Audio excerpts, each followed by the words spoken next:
gusto ko pong i-share yung US or non-US immigrant visa kung saan na-approve po tayo. This month lang po, April 18. And na-receive ko po yung passport ko noong April 23. So, kasalukuyan po ako nandito sa Germany. Resident po ako dito. Meron po akong residence permit. So, dito po ako nag-apply. So, dito po sa Germany, meron po silang 3 US consulate. Meron po sila sa Frankfurt, Munich, and sa Berlin. So, sa Frankfurt po yung pinili ko. Doon po ako nag-book for interview. Kasi medyo malapit po ako doon. I-share ko po sa inyo kung paano ba yung procedure na ginawa ko. And ano-ano ba yung mga prepare ko na mga documents. And also, ano-ano ba yung mga interview sa akin and interview questions. So, first step po na ginawa ko, March 14, 2024, nag-fill out po ako ng DS-160 form. Ilalagay ko po sa description po ng video yung website link kung saan po ako nag-fill out ng DS-160 form. And then, alam niyo po ba yung nangyari nung nag-fill out po ako ng form? Actually, yung mga questions po doon ay okay lang naman. Wala namang problema. Medyo madali lang naman. Ang natagalan ako kasi palagi siyang nag-error. Kapag i-click ko na yung next step, bumabalik po siya sa first talaga, from the top talaga, as in kailangan kong start ulit ng application or mag-retrieve ng application. So, ang ginawa ko nun, sinave ko po yung reference number or yung DS-160 confirmation number. Sinave ko po yun, and then every time na nag-fill out ako, bago ako nag-next step, ay sinesave ko muna siya. Para kapag mag-error siya and bumabalik siya sa first talaga, kapag mag-retrieve tayo ay hindi na natin siya ulitin pang i-fill out. So, okay na, diretso na tayo sa next step. And then, after ko pong nag-fill out nun, nag-upload po ako ng picture. So, dahil nag-upload po ako ng picture online, during po nung interview ko ay hindi na po ako hinanapan ng picture. So, enough na sa kanila yung in-upload ko na picture. And then, March 18 po ako nag-book ng appointment. So, dito po ako na website nag-book ng appointment. Bago po ako nakapag-book ng appointment ay nagbayad po ako ng visa fee or MRV fee. Ang nabayaran ko po ay €175.75. And then, dahil medyo malayo po ako sa US consulate sa Frankfurt, pinili ko po yung passport delivery. So, i-deliver na lang yung passport ko. So, nagbayad po ako ng €27.85. And then, after ko pong nabayaran, so meron lang po akong tip, bago po kayo magbayad ng MRV fee, basahin niyo po talaga yung instructions. Depende sa mode of payment po na pipiliin niyo, kailangan basahin niyo po muna yung mga instructions po nila kasi hindi po sila nagre-refund kapag mali po yung pag-send po natin. So, ang pinili ko po nun ay bank-to-bank transfer. And then, mabilis lang siya. I think mga few hours ata yun or few minutes. Basta on that day then, March 18, nakapag-book ako ng appointment. And yung pinili ko po na appointment ay April 18, 7:30 a.m. Sobrang aga. So, nagbiyahe po kami ng mga 4 a.m. kasi almost 3 hours po yung biyahe namin from Cologne to Frankfurt. Medyo malayo. And then after po nun, nakapag-book na po ako ng appointment, nakapagbayad na po ako ng delivery fee kasi kailangan siyang bayaran in advance. And then, okay na din yung fee, yung visa fee ko. So, March 20, dahil chinek ko po yung DS-160 form ko and meron pong mali na information ko. So, ang ginawa ko po noong March 20, nakapag-book na po ako ng appointment ha, pero March 20, nakita ko na may mali, gumawa po ulit ako ng DS-160 form. So, sa mga nagtatanong kung paano kapag may mali sa first na DS-160 form na finil upan natin, pwede ba yun siya ma-edit? So, hindi na po pwedeng ma-edit. Ang gagawin na lang po natin ay gumawa ulit ng bagong DS-160 form. And then, after ko po gumawa ng bagong form, in-update ko po yung profile ko sa CGI account ko. Kung saan po ako nag-book ng appointment, doon po in-update ko po yung profile ko, in-edit ko po yung confirmation number, yung DS-160 confirmation number. So, ang nilagay ko na po doon yung panibagong DS-160 confirmation number. And then, sinave ko siya and then nag-print ako ng bagong appointment confirmation. So, ayun po, April 18, 2024, yun po yung appointment ko. Sobrang maaga po kaming dumating doon sa US Consulate. I think mga 6:30 a.m. din nandun na kami. Naghanda po ako ng mga supporting documents. Nagprint po ako ng bank statements ko and then payslip ng asawa ko. And business registration ko dito sa Germany. Dinala ko din yung residence permit ko. Nagprint ako ng appointment confirmation, nagprint din ako ng proof of payment. And then yung DS-160 confirmation page, yung may barcode, kailangan po yun siyang i-print. So sa lahat po ng mga binitbit ko ng mga documents, isa lang po yung hinanap talaga. DS-160 confirmation page. The rest ng mga documents ay hindi na. So bali passport and DS-160 confirmation page, yun po yung hinanap sa akin doon sa US Consulate. So pagdating ko po doon sa US Consulate Frankfurt, hindi po ako agad pumila kasi nakita ko doon sa note nila, doon sa DS-160 confirmation page, nakalagay doon na kapag mag-attend ng appointment ay wag pumunta doon na medyo mas maaga pa sa 15 minutes before yung appointment. So, ang ginawa namin pagdating namin doon ng 6:30, hindi ako pumila or hindi ako pumunta doon sa lane para sa visa applicants.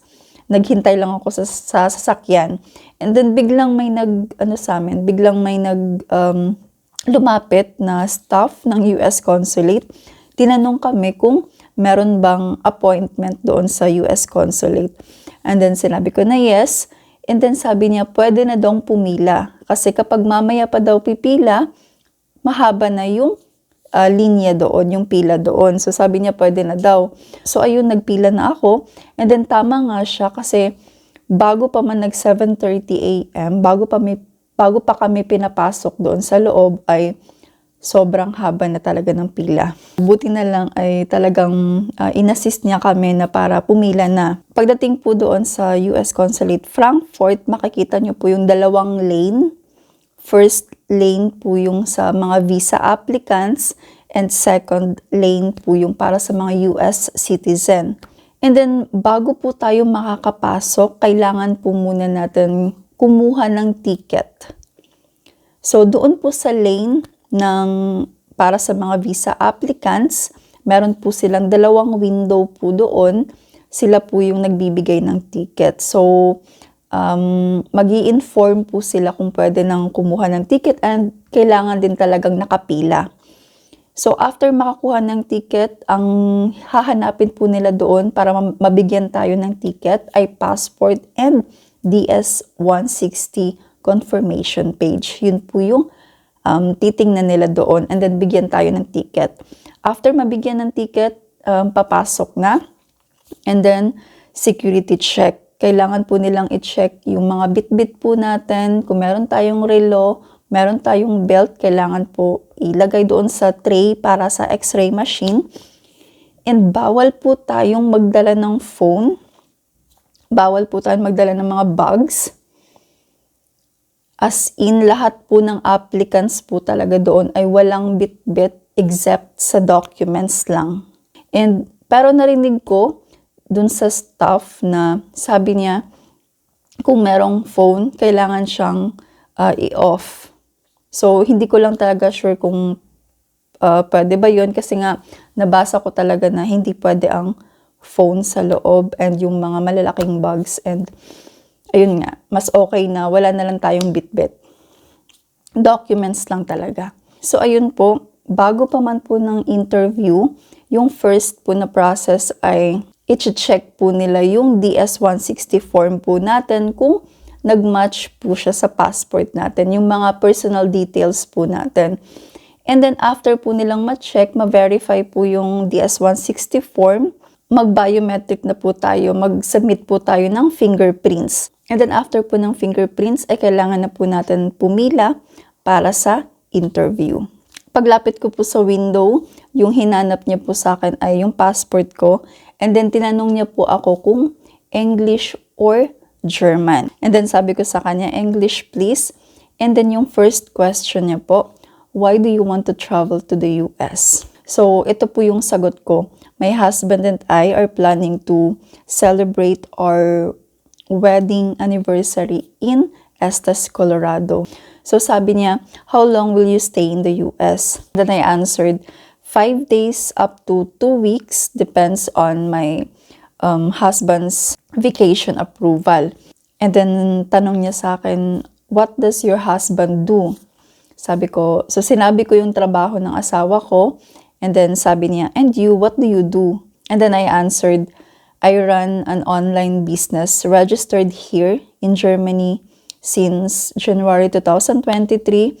And I am also a YouTube content creator. And then sabi niya, what for business? And then I said, my business offers services such as travel assistance and Schengen visa assistance. So, every time na nagko-question siya and sumasagot ako, I make sure na nag-smile ako. Mag-smile ako after answering the question.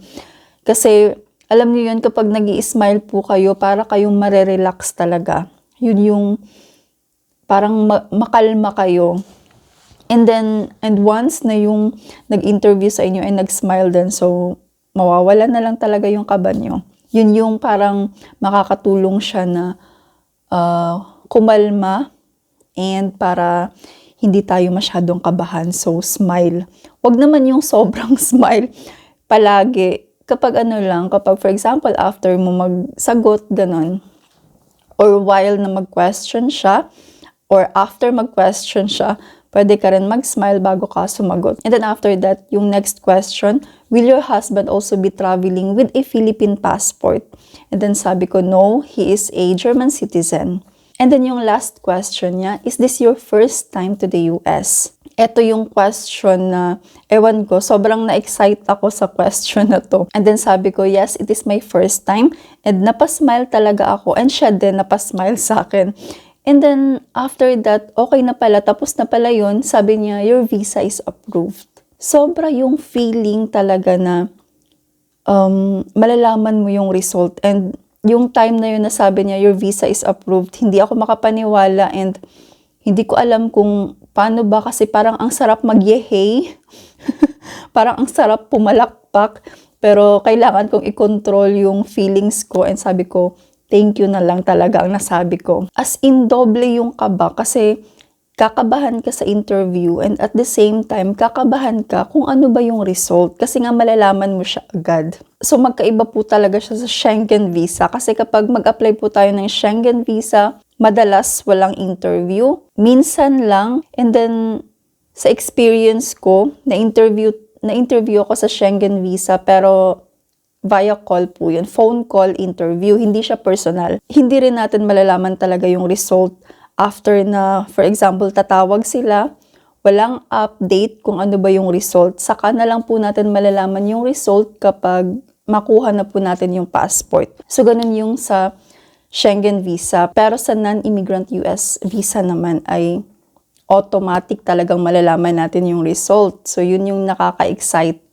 April 23 ko po na-receive yung passport ko. And then, ayun nga, binigyan po tayo ng multiple entries valid for 10 years. Actually, mauuna pa pong ma-expired yung passport ko kesa sa US visa ko.